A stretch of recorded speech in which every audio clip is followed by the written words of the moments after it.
Assalamualaikum warahmatullahi wabarakatuh. Nama saya Sukamto, dosen Teknik Mesin Fakultas Teknik Universitas Muhammadiyah Yogyakarta. Bahagia sekali ketemu dengan Anda dalam mata kuliah Kesehatan dan Keselamatan Kerja serta Lingkungan. Untuk kali ini kita akan membahas mengenai topik resiko dan pengendalian K3. Nah, para mahasiswa yang budiman, kita bicara tentang resiko. Apa itu resiko?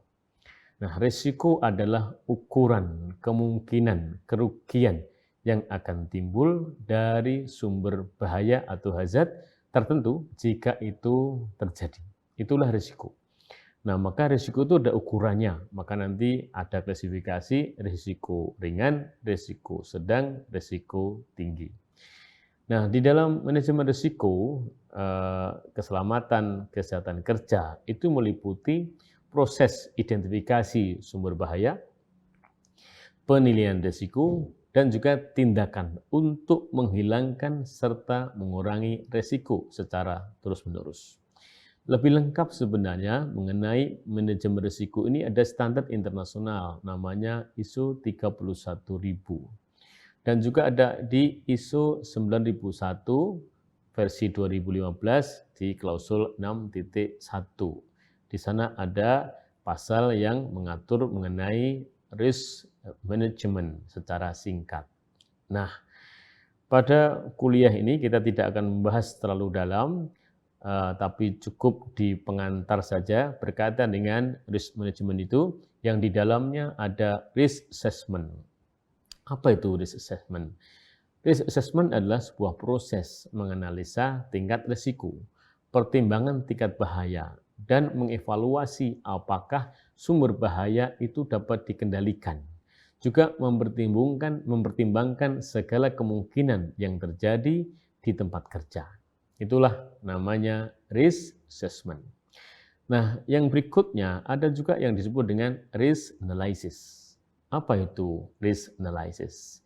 Analisis risiko adalah perkiraan kuantitatif dengan teknik matematik, maka nanti berbentuk angka-angka yang menggabungkan antara konsekuensi atau dampak atau akibat dan frekuensi insiden atau probabilitas. Ini adalah risk analysis atau analisis risiko. Nah, para mahasiswa yang budiman, maka risiko itu memiliki level. Apa itu level risiko atau level of risk? Level of risk adalah perhitungan antara konsekuensi atau dampak atau akibat yang mungkin timbul dan probabilitas yang kemudian biasa disebut dengan tingkat risiko. Ya, level of risk atau dalam bahasa Indonesianya adalah tingkat risiko. Nah, klasifikasi risiko itu dapat diukur dan dapat diberi peringkat. Ya, peringkat yang paling sederhana ya dikelompokkan atau diklasifikasikan dalam 3 tingkatan, yaitu rendah, medium, tinggi, gitu. Nah, walaupun nanti ada juga yang mengklasifikasikan lebih dari 3. Misalnya 5 kategori atau 5 klasifikasi. Ada yang 7 klasifikasi. Nah, yang paling sederhana 3 ini, yaitu rendah, medium, tinggi. Nah, klasifikasi impact atau dampak dari risiko itu antara lain misalnya personal safety dan health risk, risiko kesehatan, keselamatan personil. Juga yang kedua adalah proses safety impact, dampak keselamatan proses. Baru yang ketiga adalah environmental impact atau dampak terhadap lingkungan. Ini namanya klasifikasi impact atau dampak dari risiko. Nah, bagaimana menentukan faktor risiko?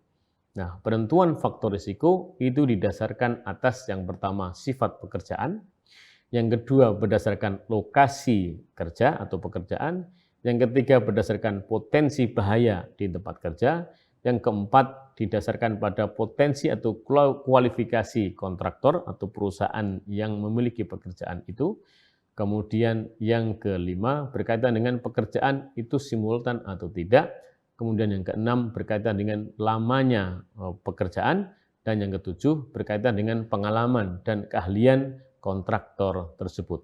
Nah, 7 hal ini akan menentukan faktor resiko.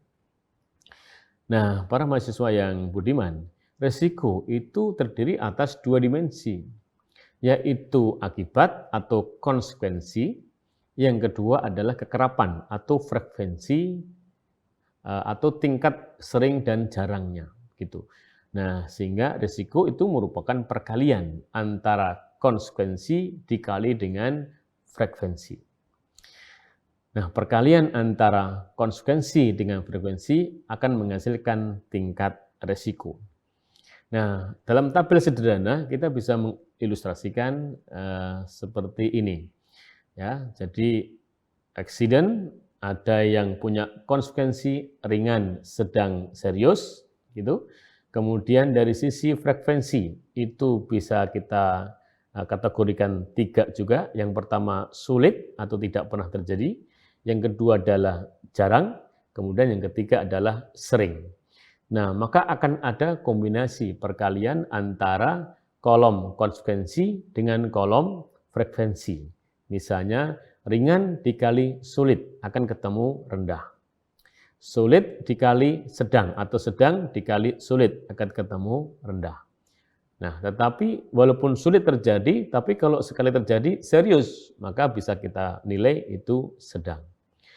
Nah, demikian juga jarang terjadi, tapi ini kalau terjadi juga ringan, maka kita sebut resiko rendah.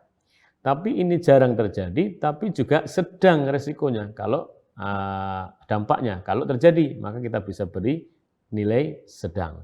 Nah, jarang terjadi, tapi kalau sekali terjadi dampaknya serius, itu maka kita bisa nilai tinggi. Contohnya apa? Contohnya adalah kecelakaan pesawat. Kecelakaan pesawat itu jarang terjadi, tapi begitu terjadi serius. Nah, maka itu bisa kita nilai tingkat resikonya adalah tinggi. Nah, apalagi sering terjadi, ya serius, wah itu sangat tinggi. Ya, maka kita beri warna merah. Nah, demikian juga sering terjadi, walaupun sedang konsekuensinya kalau terjadi, maka itu bisa kita juga nilai tinggi. Nah, tapi kalau sering, walaupun sering, tapi konsekuensinya rendah atau ringan, dampaknya itu ringan, nah kita bisa nilai itu sedang. Nah, ini adalah contoh tabel bagaimana kita menghitung ya tingkat resiko, yaitu merupakan perkalian antara frekuensi, probabilitas dikali dengan dampak atau konsekuensi. Nah, maka para mahasiswa yang budiman, kemudian beberapa perusahaan itu mengkategorikan tingkat kecelakaan ya berdasarkan akibatnya atau dampaknya. Yang pertama mereka kategorikan ekstrim, tuh. Yang kedua kritis, yang ketiga berat, keempat sedang, yang kelima adalah ringan. Kapan mereka sebut ekstrim? Ketika dampaknya mengancam keselamatan masyarakat sekitarnya. Jadi yang terancam tidak hanya 1-2, tidak hanya pekerjanya, tapi termasuk masyarakat sekitarnya juga terancam. Maka itu bagian dari ekstrim, gitu. Ya. Nah, perusahaan mengalami kebakaran, itu tidak saja perusahaan yang rugi, tenaga kerja yang rugi, tapi masyarakat sekitar juga ikut menanggung kerugian. Maka itu bagian dari contoh dampak yang ekstrim. Nah, yang kedua adalah kritis. Disebut kritis kalau dampaknya itu menyebabkan kematian dan rusak berat atau proses berhenti total, tapi belum sampai pada mengancam keselamatan masyarakat. Maka itu bagian dari kritis. Nah, disebut kategori berat kalau menyebabkan kematian dan kerusakan peralatan saja, gitu. Tapi tidak secara total. Kalau secara total terganggu, rusak berat secara total dan menyebabkan kematian, baru disebut dengan kritis. Tapi kalau hanya menyebabkan kematian dan kerusakan peralatan tertentu tidak secara total di perusahaan tersebut, maka disebutnya kerusakan berat. Nah, di bawahnya, level di bawahnya adalah sedang, ketika dampak dari kecelakaan itu hanya memerlukan perawatan medis, ya. Tidak ada yang meninggal, tidak ada korban jiwa. Dia dirawat, iya. Dia nginap, iya, di rumah sakit. Nah, itu bagian dari sedang, ya. Nah, kalau tidak memerlukan perawatan medis, tidak perlu menginap di rumah sakit, maka bisa disebut dengan ringan, ya. Misalnya cukup dengan obat merah, itu bagian dari kecelakaan ringan. Tidak perlu perawatan medis, ya, tidak perlu menginap di rumah sakit. Nah, ini bagian dari kecelakaan yang dampaknya ringan. Nah, ini 5 kategori akibat kecelakaan berdasarkan dampaknya. Nah, demikian para mahasiswa yang budiman, kuliah kita pada topik kali ini. Mudah-mudahan ada manfaatnya dan menginspirasi kita semua menjadi orang-orang yang peduli terhadap kesehatan, keselamatan kerja, dan lingkungan. Terima kasih. Wassalamualaikum warahmatullahi wabarakatuh.